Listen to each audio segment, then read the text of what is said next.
मंडळी नमस्कार. सध्या फूल शेतीला चांगलं महत्त्व आलं आहे, आजचे दिन आलं आहे असं म्हटलं तरी मंडळी फारसं वावगं ठरणार नाही. कारण बाजारामध्ये प्रत्येक फुलाला त्या ठिकाणी बऱ्यापैकी दर मिळतो आहे. त्यामुळे यंदा शेतकरी राजा बळीराजा समाधानी कुठेतरी सुखावला आहे. माझ्यासोबत वाखरी तालुका पंढरपूरमधील संदीप कृष्णा चव्हाण नावाचा एक तरुण शेतकरी. हा तरुण मंडळी फुलशेतीमध्ये किंग मेकर आहे. हा तरुण मंडळी तरकारी शेतीमध्ये सुद्धा किंग मेकर त्या ठिकाणी आहे. फुलशेतीमध्ये सध्या संदीपकडे झेंडू फुलशेती त्या ठिकाणी आहे आणि झेंडूला सध्या बाजारामध्ये चांगले दर त्या ठिकाणी मिळत आहे. त्यामुळे संदीप आपल्या फुलशेतीमध्ये समाधानी. बरेच शेतकरी शेती करतात, टायमिंग जुळत नाही, खर्चाचा ताळमेळ लागत नाही, औषध फवारणीचा ताळमेळ लागत नाही, त्यामुळे शेती नको, शेती परवडत नाही अशी ओरड अनेकांची असते. पण शेती 100% नव्हे तर 1001% परवडते. फक्त त्या शेतीमध्ये करेक्ट टायमिंग तुम्हाला जुळून यायला पाहिजे असं संदीपचं म्हणणं आवर्जून या ठिकाणी आहे. या ठिकाणी संदीपला फुलशेती नेमकी कशी परवडली आणि फुलशेतीमध्ये नेमका किती दर पाहिजे आणि फुलशेतीमध्ये काय काय आव्हान आहे ही सगळी माहिती संदीप कृष्णा चव्हाण वाखरी तालुका पंढरपूरमधील या तरुण शेतकऱ्याकडनं आपण जाणून घेत आहोत. नमस्कार. नमस्कार. इथं पहिले फुलशेती म्हणजे तुम्ही पूर्वी करायचे, हां, मग परत बंद केली होती. हो.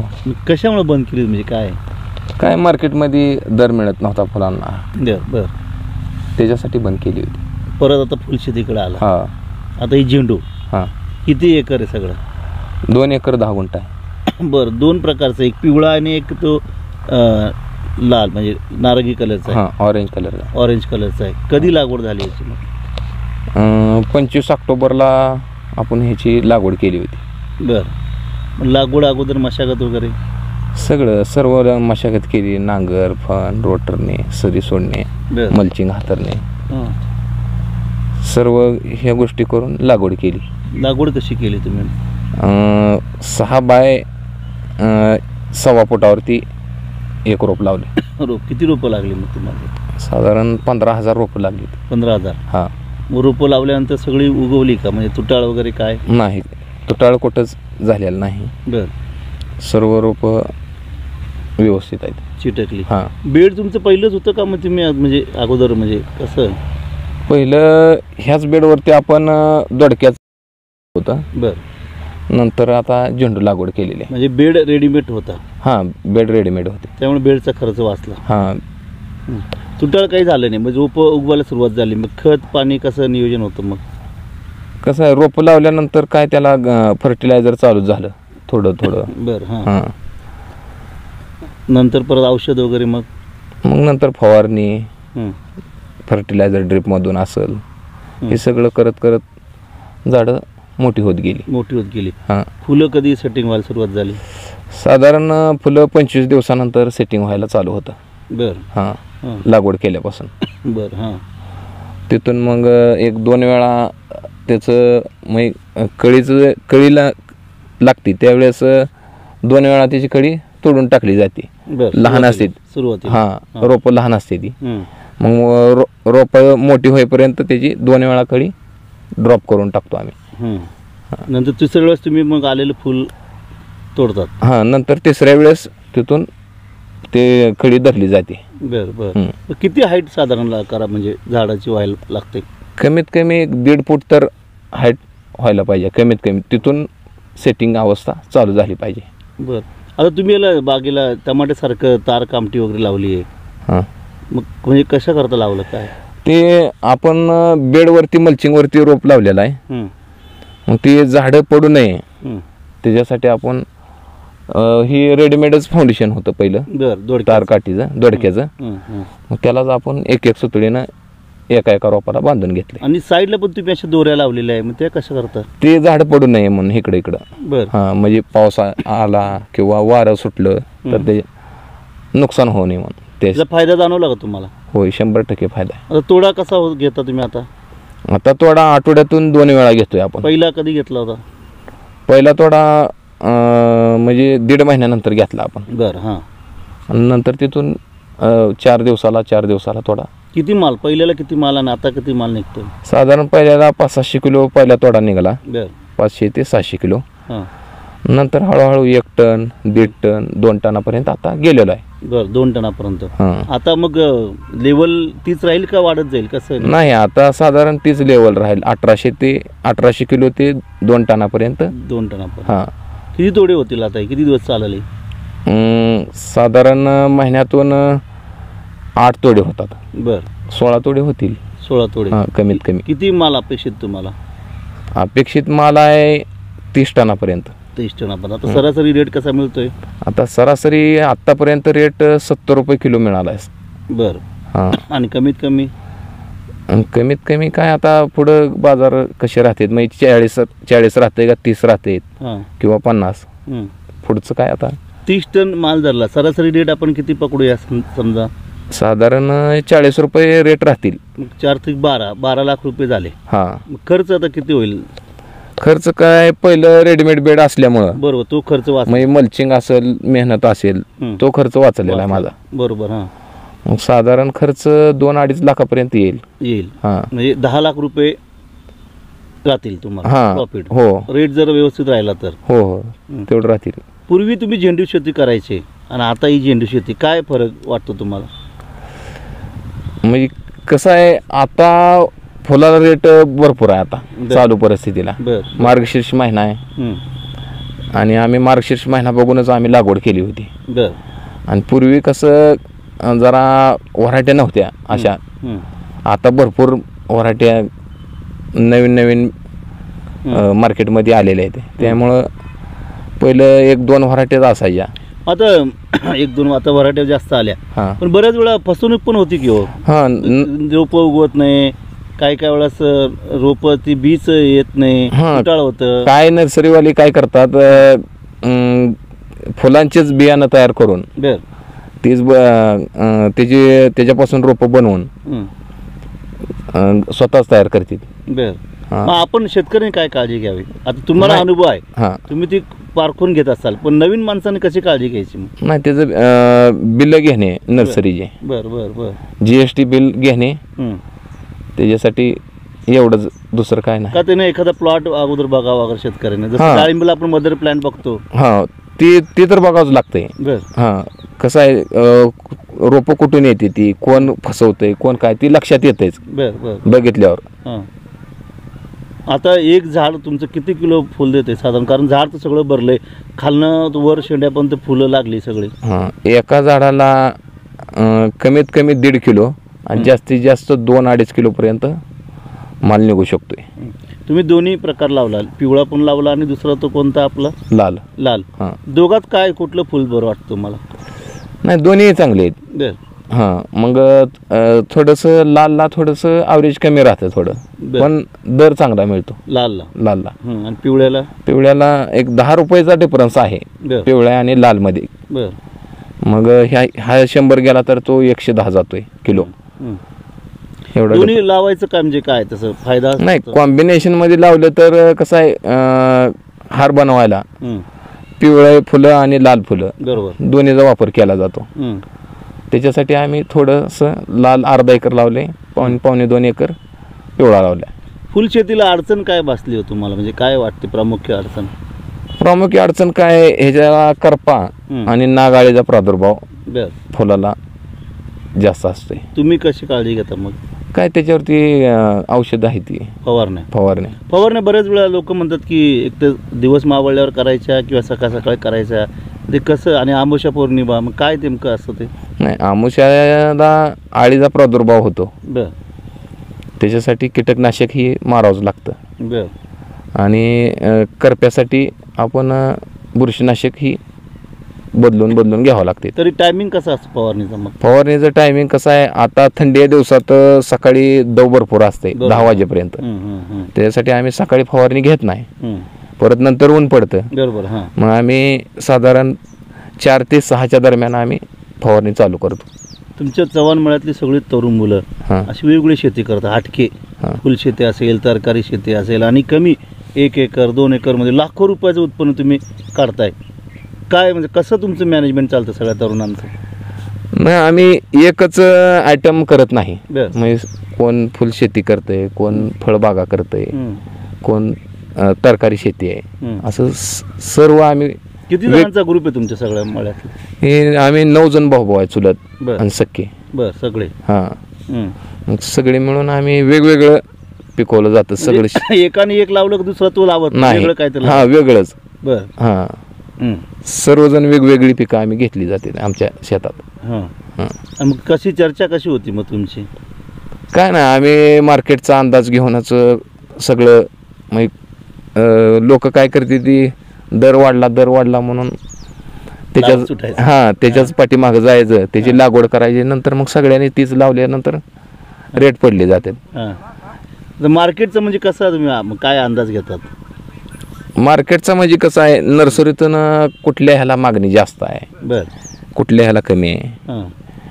मग ह्याचा बी अंदाज, मग बियाणं कुठल्या कशाचं म्हणजे किती विक्री झाली, हां, किती हां, विकलं गेलं आहे, हां. ह्याच्यावर बी अंदाज. आणि मार्केटला कसं आहे, ज्यावेळेस मंदी पडती हं.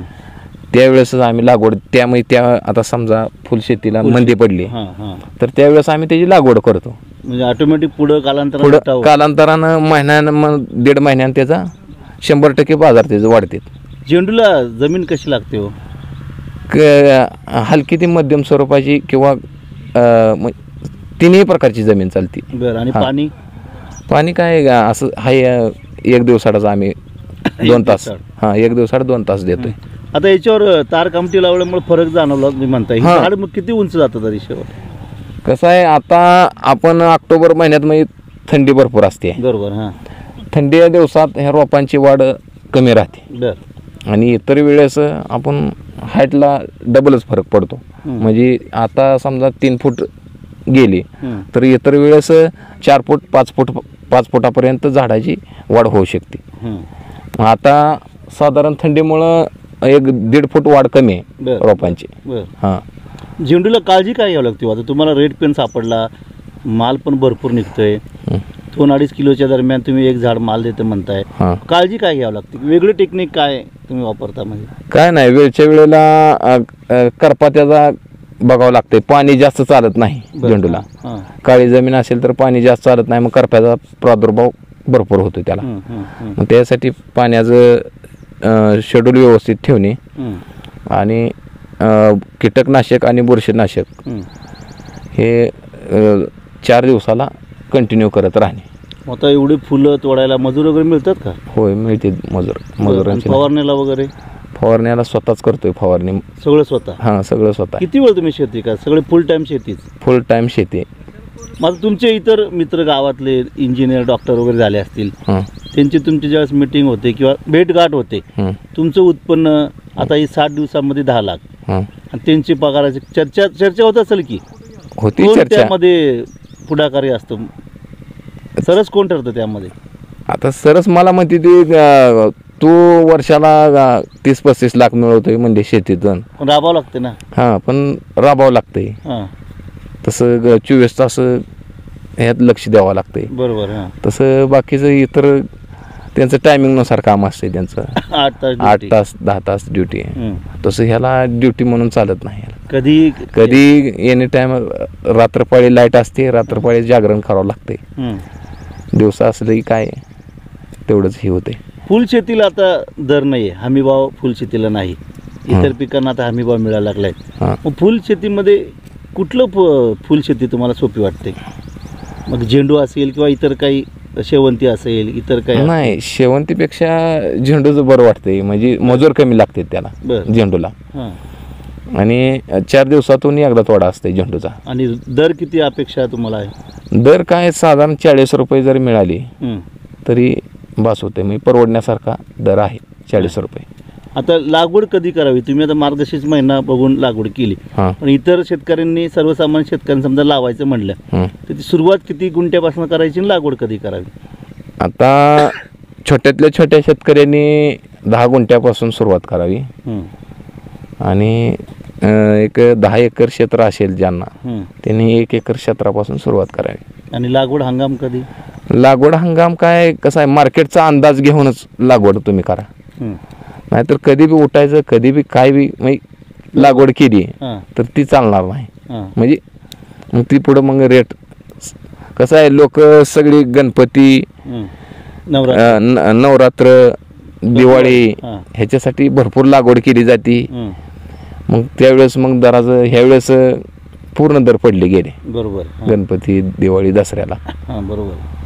मग अंदाज घेऊनच ह्याची लागवड करावी लागते. म्हणजे मार्केटचा बी अंदाज घ्यायचा, नर्सरीवाल्याकडे बी जाऊन माहिती घ्यायची, हां दोघांचा ताळमेळ करून शेती करायची. हां. इतर कुठली कुठली पीक आहे तुमच्याकडं? इतर आमच्याकडे आता टोमॅटो आहे, बर. आता बीन्स आहे, हं. म्हणजे डाळिंब आहे, हं. म्हणजे काकडी आहे, हं. परत आलं आहे. हं. मग तरकारी आणि फुलशेतीमध्ये काय बरं वाटतं तुम्हाला? सोपं कुठलं पीक वाटतं? तसं म्हणजे आता रेट फुलाला सापडले बर. तर फुलशेती चांगली आहे. बर बरोबर. हां. हं. तर तरकारीला कसं आहे, जास्त मजूर बी लागतात हं. आणि त्याला जास्त कष्ट करावं लागते. तरकारीला फुलशेतीला एवढं कमी जास्त कष्ट. म्हणजे कमी कष्ट आहे. आता हे चालवायचं म्हटलं किती दिवस चालू शकतो? हे कमीत कमी आपण 2 महिन्याच्या पुढे चालतंय. बरं. 2 ते 3 महिने आसपास खत, चालू पाणी, शकतं. औषध व्यवस्था. हां सगळं व्यवस्थित मॅनेजमेंट जर केलं हं. तर आपण 2.5 महिने ते 3 महिन्यापर्यंत प्लॉट चालवू शकतो. त्याच्यामध्ये आता प्रकार असतात का झेंडूमध्ये? झेंडूमध्ये म्हणजे भरपूर आता आहेत की, म्हणजे लहान साईज झेंडू, मोठा साईज झेंडू हां हां. असे. आता हे तुम्ही तोडा कसा घेता? आता हे ते पूर्ण उमललेलं फुल आहे हां. आणि हे असं थोडं हे झालेलं आहे. आता कसं आहे, हे पूर्ण उमललेलं फुल आहे हां हां. आणि हे 50% उमललेलं फुल आहे. म्हणजे ह्याच्या पकड्या अजून उमलायच्या राहिल्यात. ह्यातला दोन्ही फरक तुम्ही बघू शकता. बरोबर. ह्याचा हां हां. म्हणजे ह्याला इथं मध्ये डबर आहे. डबरे. हां हां. आणि हे पूर्ण उमललेलं फुल आहे. हां. म्हणजे ते तिकडचं मग हे हार्वेस्टिंगला आता कम्प्लीट झालेलं आहे. बर. हे एक 4 दिवसांनी हार्वेस्टिंगला येईल फुल. हं. ह्याच्यातले ही फरक. आणि फुलं समजा जास्त दिवस आता मजूर मिळाले नाही, हां. झाडावर असे राहिले तर वगैरे काय नुकसान वगैरे होतं का?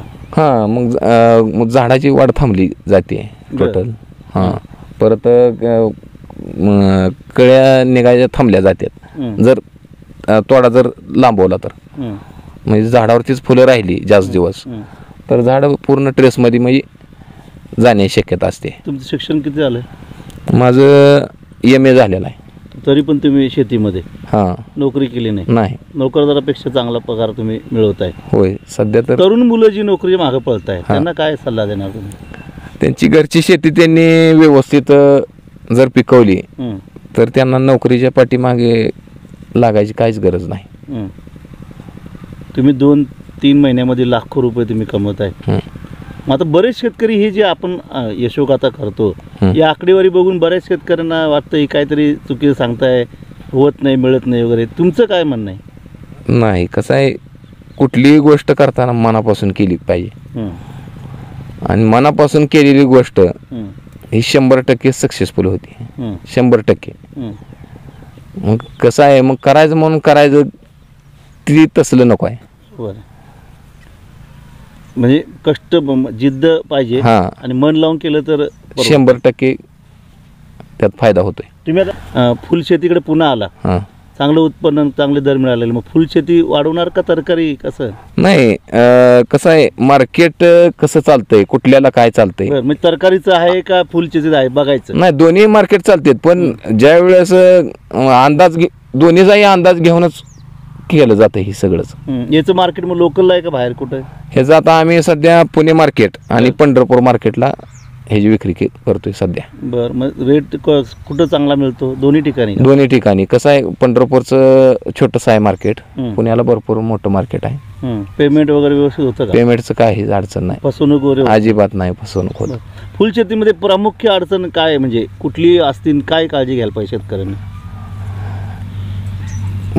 कसं आहे, ह्याची काळजी म्हणजे सगळं खत व्यवस्थापन आणि फवारणीचं व्यवस्थापन जर केलं तर ह्याला काय अडचण येत नाही. बरं. बेडची उंची पण तुम्ही ठेवली, किती उंची साधारण? साधारण 1 फूट उंची आहे. बरं. बेडची. त्याचा फायदा आहे म्हणजे कसं आहे, पावसाळ्यात जर लागवड केली, ही आपण दोडक्यासाठी बनवलं होतं पावसाळ्यामध्ये. त्याचं पावसाळ्यात जास्त पाणी साठून खराब होऊ नये त्याच्यासाठी आपण बेडची हाईट 1 फूट घेतली. याला आता साधारण कशी हाईट ठेवावं लागते झेंडूला? नाही, झेंडूला बेडची गरज लागत नाही. अशी बिगर हाईटची सुद्धा बेड चालते झेंडूला. एवढी हाईटची काही गरज नाही. सफाईला जर आपण लावलं तरी काय अडचण येत नाही. आणि झिगझॅग पद्धत सोपी वाटते का, ही तुम्ही लावलेली पद्धत बरी वाटते? म्हणजे आपण 1.25 फुटावरती झिगझॅग सिंगल रोप लावलेला आहे. बर. 1.25 फुटावरती हां. एक झिगझॅग, हा एक इकडं, परत 1.25 फुटावर दुसऱ्या बाजूला, परत 1.25 फुटावर, म्हणजे डाव्या उजव्या बाजूला असं सिंगल रोप लावत गेलेलो आपण. त्याचा फायदा जाणवला तुम्हाला? होय. बऱ्याच वेळा शेतकरी असे सिंगल लाईन लावत जातात वगैरे. नाही, ते सिंगल लाईन कसं आहे, 1.25 फुटावरती काय शेतकरी 2 रोपं लावतात, त्याला ॲव्हरेज मिळत नाही, फुलांची साईज भेटत नाही, म्हणजे मोठी होत नाही. बरोबर. हां. त्याच्यासाठी सिंगलच लागवड योग्य आहे. झिगझॅग पद्धत. झिगझॅग पद्धत. किती ग्रॅमचं साधारण फुल असेल तुमचं? साधारण आता सध्या 10 ते 15 ग्रामचं एक फुल आहे. एक फुल आहे. हां. आणि साईज पण फुगलेली चांगली. हां, चांगली आहे साईज. समाधानी आहात का तुम्ही? होय, 100% समाधानी आहे. फुलशेतीमध्ये दोन्ही प्रकारची फुलं? दोन्ही प्रकारच्या फुलात समाधानी आहे. उत्पादन चांगलं आहे. चांगलं आहे. झिगझॅग पद्धतीनं आपण लागवड ही जी केली, साधारण 1.25 एकर क्षेत्रावरती आपण 12,000 रोपांची संख्या बसवलेली आहे. कोणते? पिवळे. पिवळे. हां. आणि लाल 20 गुंठ्यात 3,000 रोपं आपण बसवले झिगझॅग पद्धतीने लागवड करून. हां. आणि सरळ लावली असती तर मग अजून रोपं जास्त लागली? नाही, अजून म्हणजे 1.25 फुटावरती लोक 2-2 लावतात, मग डबलच रोप लागेल. डबल लागला. हां. 1.25 फुटावरती लावल्यामुळं आपली 2.25 एकरमध्ये 15,000 रोपांची संख्या बसलेली आहे. संख्या बसली. ह्या लागवडीचा फायदा तुम्हाला असा झाला की फुल पण चांगलं फुललं. हां. आणि झाडाची कॅपॅसिटी बी चांगली वाढली. चांगली, आणि फुल पण साईज मध्ये फरक राहतोय. म्हणजे सिंगल लागवडीला आणि डबल 1.25 फुटावरती 2 रोपं लावले तर फुलांची साईज लहान राहते आणि लवकर प्लॉट संपून जाते. आता ज्यांची डबल लावलेली आहे त्यांना आता उत्पादन कमी निघालं असेल त्या लोकांना? हां, कमी राहणार त्यांना. 1.25 फुटावरती 2 रोपांची दाटी होते, मग त्याच्यात फवारणीला प्रॉब्लेम येणे, रोगकिडींना जास्त त्याचा प्रादुर्भाव होतो. म्हणजे ही तुमची लागवड पद्धत चांगली फायदेशीर? हां, ही लागवड योग्य आहे. तर मंडळी, आपण पाहिलं संदीप चव्हाण, तरुण शेतकरी, फुल शेतीमध्ये त्या ठिकाणी पूर्णपणे समाधानी. सध्या फुलाला चांगली दर आहे. दर यांना का मिळतोय? कुठलीही प्रकारची मंडळी शेती यांनी केली, तरकारी असेल किंवा फुल शेती, प्रत्येक शेतीमध्ये संदीप त्या ठिकाणी किंगमेकर ठरत आहे. कारण मार्केटचा अभ्यास आणि नर्सरीवाल्याकडची माहिती या दोन्हीचा ताळमेळ घालून संदीप आपल्या मळ्यामध्ये या ठिकाणी तरकारी शेती आणि फुल शेती करत आहे. संदीपचं स्वतःचं शिक्षण त्या ठिकाणी MA झाले, पण नोकरीच्या मागे न पळता 8 तासाची गुलामगिरी न करता संदीप आज आपल्या काळ्या शेतामध्ये राबून काळ्या आईची सेवा करून त्या ठिकाणी दिवसरात्र सेवा करून लाखो रुपयाचं उत्पन्न संदीप आपल्या शेतामध्ये त्या ठिकाणी घेत आहे. केवळ 60 ते 65 दिवसामध्ये 10 ते 12 लाखाचं उत्पन्न या झेंडू फुल शेतीमध्ये संदीप चव्हाण यांना या ठिकाणी झाले. म्हणून संदीप चव्हाण, तरुण शेतकरी, आपल्या फुल शेतीमध्ये 100% नव्हे तर मंडळी 1001% समाधानी. तर ही सगळी भावंड, संदीप चव्हाण असेल, त्यांचे बंधू दाजी चव्हाण असतील, ही सगळी भावंड, जो शेतकरी आपल्या दारामध्ये येतो, जो शेतकरी आपल्या शेतामध्ये येतो, त्या शेतकऱ्याला मार्गदर्शन करण्याचं कामही ते या ठिकाणी करतात. मंडळी, आपल्याला रोज अशाच नवनवीन यशोगाथा पाहायच्या असतील तर आमच्या चॅनलला सबस्क्राईब करा आणि बेल आयकॉनला क्लिक करा.